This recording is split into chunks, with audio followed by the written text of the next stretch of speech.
ഏതൊരാളെയും വില കുറച്ച് കാണരുതെന്നുള്ളതാണ്. എന്ന് വെച്ച് കഴിഞ്ഞാൽ GCCയിൽ എവിടെയെങ്കിലും ഒരു ലൈസൻസ് ഉണ്ടെങ്കിൽ തന്നെ ആ റോഡിലെ നിയമങ്ങളും വണ്ടീനെ പറ്റിയും റോഡിനെ പറ്റി അറിഞ്ഞിരിക്കും ഒരു ഡ്രൈവറാണെങ്കിൽ.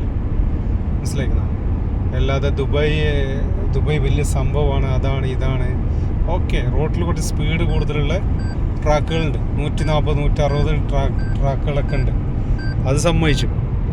ഇത് 140 റോഡാണ്, അതിന് യാതൊരു കുഴപ്പമില്ല.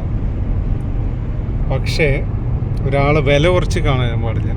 മനസ്സിലായോ? ദുബായ് ലൈസൻസ് ഇല്ലാതാണ് ഓടിക്കുന്നത്, ഖത്തർ ലൈസൻസ് വെച്ചുകൊണ്ടാണ് ഓടിക്കുന്നത്. ഇന്നൊക്കെ 7 ദിവസമായി ഇവിടെ വണ്ടി ഓടിക്കുന്നത്. അബുദാബി എല്ലാ സിറ്റിയിലും സനയിലും ഇൻഡസ്ട്രിയൽ ഏരിയയിൽ പോയിട്ട് വരുന്നത്. മിലിറ്ററി ക്യാമ്പിലും 100-200 കിലോമീറ്റർ പോകണം എൻ്റെ വീട്ടിൽ നിന്ന് മിലിറ്ററി ക്യാമ്പ്.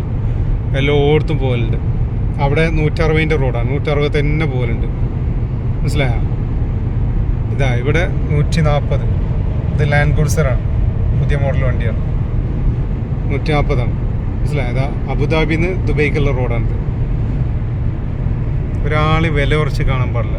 മനസ്സിലായില്ല?